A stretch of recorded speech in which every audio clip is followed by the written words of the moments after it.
नमस्कार, एनडीटीवी देख रहे हैं आप। मैं हूं अनिल ठाकुर। चलिए शुरुआत करते हैं अपनी खास पेशकश की। हरियाणा पुलिस को बड़ी कामयाबी हाथ लगी है। कुख्यात गैंगस्टर रोहित गोदारा और गोल्डी बराड़ गैंग के 2 सक्रिय गुर्गों को पुलिस ने दबोच लिया है। गिरफ्तारी के साथ ही पुलिस ने भारी मात्रा में हथियार और कारतूस भी बरामद किए हैं। माना जा रहा है कि ये हथियार किसी बड़ी वारदात को अंजाम देने के लिए इस्तेमाल होने वाले थे। कैसे पुलिस ने रची पूरी रणनीति और क्या कुछ मिला आरोपियों के पास से, देखिए हमारी स्पेशल रिपोर्ट।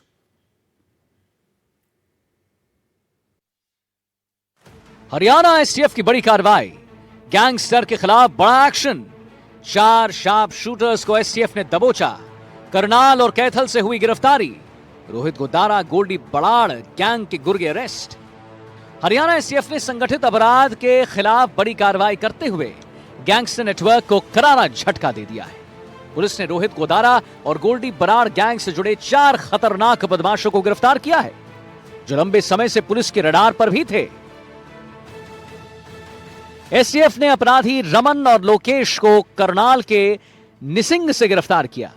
वहीं बलराज उर्फ बलराम और रविंदर सिंह उर्फ रवि को 14 जनवरी को कैथल के पुंडरी से गिरफ्तार किया गया।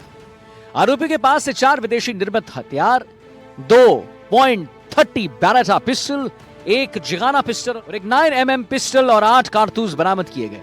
चारों अपराधी कैथल हरियाणा के मुंडड़ी गांव के रहने वाले हैं। अपराधी रमन 21 अक्टूबर 2025 को अमेरिका से फरार होकर मुंबई एयरपोर्ट पर भारत पहुंचा था। बलराज उर्फ बलराम, रविंद्र उर्फ रवि नवंबर 2025 में अमेरिका से फरार होकर भारत पहुंचे थे। 13 तारीख को पश्चिम विहार और मधु विहार में 2 जगह आपको मालूम है रात में फायरिंग की गई थी। उसमें पश्चिम विहार में आरके फिटनेस जिम के ऊपर किया गया था और मधु विहार में एक बिजनेसमैन है उसके वहाँ किया गया था। उससे ऑलरेडी 5 करोड़ की डिमांड पहले भी थी, जिसमें मुकदमा दर्ज है।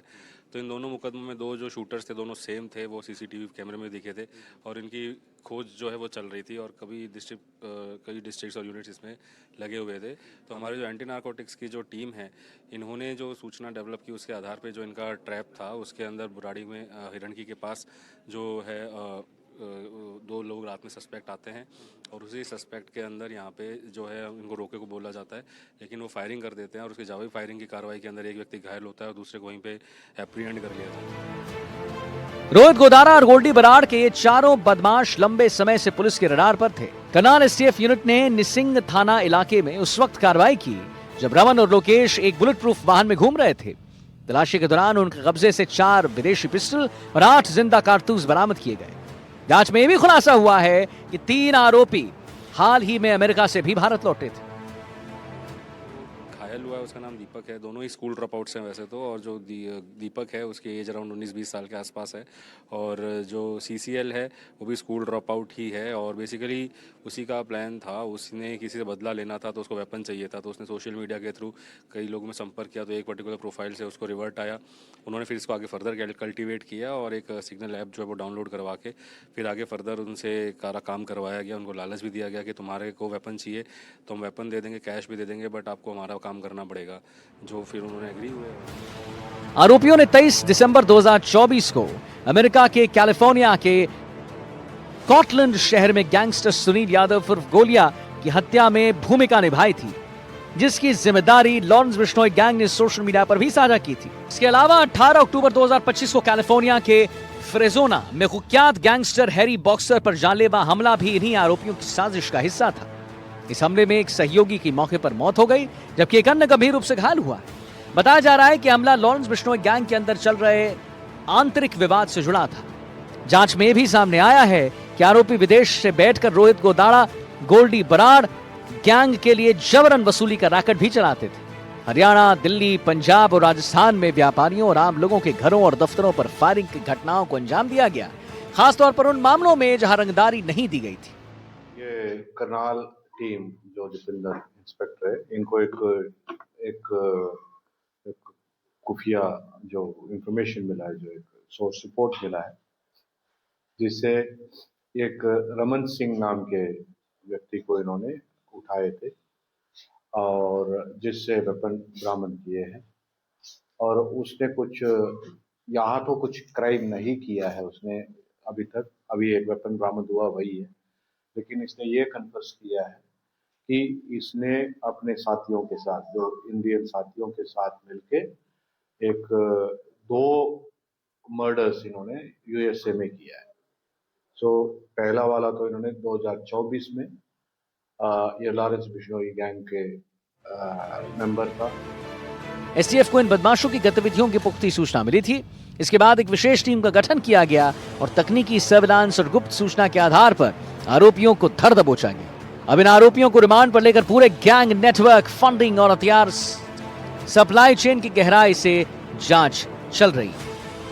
मधुविहार में जो केस दर्ज उसमें तो 5 करोड़ का रैंसम का डिमांड था ही, और जो यहाँ पे जो फिटनेस जिम है उसमें तो रैंसम का डिमांड का अभी हम लोग पता कर रहे हैं आउटर डिस्ट्रिक्ट से। उसमें फ़िलहाल तो रैंसम का डिमांड जो है वो नहीं था। उसमें उनको पहले फ़ोन किया गया था, जो शायद संपर्क नहीं हुआ था, उसने धमकी दी थी कि हमारा फ़ोन नहीं उठाओगे तो जो नादिर शाह का हाल हुआ है वही हुआ होगा, जो रणदीप मलिक की तरफ से धमकी थी। तो इसके अंदर भी यही थे अनिल पंडित और रणदीप मलिक, जिन्होंने इन दोनों लड़कों को कल्टिवेट करके इनसे ये काम करवाया है। तो ये डीसीपी हैं, डीसीपी नॉर्थ, जो बता रहे हैं कि किस तरह से जो आरोपी हैं उन्हें पकड़ा गया। एक आरोपी को गोली लगी है और दूसरा जो आरोपी है वो नाबालिग है। दोनों ही आरोपियों से लगातार पूछताछ जारी है। हरियाणा पुलिस की इस कार्रवाई को संगठित अपराध के खिलाफ बड़ी सफलता मानी जा रही है।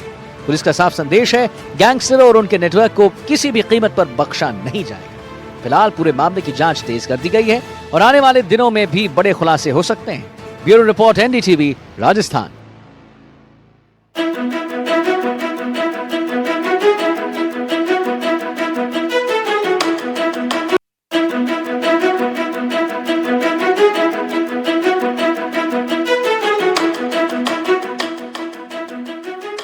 रबी की फसल खेतों में लहलाने की तैयारी में है, लेकिन किसान के माथे पर चिंता की लकीरें गहरी होती जा रही हैं। खाद चाहिए, यूरिया चाहिए और बदले में मिल रही है लंबी लाइन, खाली बोरी और लाचार किसान।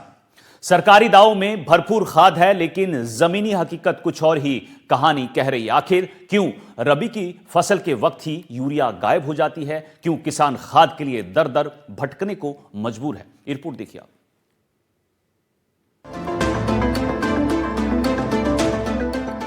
सुबह की ठंड, लाइन में खड़े किसान, हाथ में पर्ची, आंखों में उम्मीद। यूरिया सेंटर के बाहर की लाइनें सिर्फ इंतजार नहीं, ये किसानों की मजबूरी की तस्वीर है।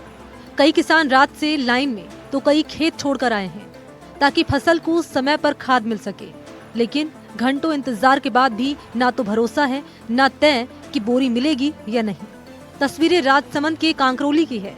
यहाँ यूरिया वितरण केंद्रों पर ग्रामीणों, किसानों की लंबी लाइन लगी हुई है। वितरण केंद्र खुलने से 4 घंटे पहले ही किसान यूरिया के लिए पहुँच रहे हैं। इन दिनों शरद ऋतु है और मावट लगभग हो चुकी है। पूरे प्रदेश के अंदर एक ही मुद्दा निकल कर आ रहा है जिससे आम किसान परेशान है, वो है यूरिया की बाजार में कमी, और जिसके चलते लोगों को घंटों तक लाइनों में लगना पड़ता है और जरूरत के मुताबिक अब तक भी खाद नहीं मिल पा रहा। इस समय कांकरोली मुख्य बाजार में ये विकास कृषि केंद्र है, जहाँ पर आपने देखा कितनी लंबी लाइनें लगी हुई है। लोग खड़े हैं, अपनी बारी का इंतजार कर रहे हैं, और बावजूद इसके लोगों को शिकायत ये है, जहाँ उनकी आवश्यकता 5 कट्टों की है, वहाँ 2, 3, 4 घंटे तक लाइन में लगने के बावजूद भी उन्हें केवल और केवल 1 कट्टा खाद मिल पा रही है, जो इनके लिए नाकाफी है। कितनी आवश्यकता आपको आपके खेत को खाद? अरे खेत को तुम्हारे को चाहिए 10-12 कट्टा चाहिए। अभी कितने मिल रहे हैं? क्या 1-2 मिलते हैं? क्या मिलते हैं? कहाँ से आया? वहीं से। कितनी देर से खड़े हो लाइन में? 2 घंटा हो गया। सर, हाँ जी, कितनी खाद उपलब्ध है? अपने पास में आया था ये कम से कम अपने 1200 कट्टे लगभग आए थे, और चल रहे अभी सुबह से अपन 10 बजे चल रहे। डिमांड तो नहीं, जैसे अपन ने ऑर्डर लगा रखा था, तो जैसे जैसे गाड़ी आ रही है राजसमंद में और भी आई है। रबी की फसल के लिए यही सबसे अहम समय होता है।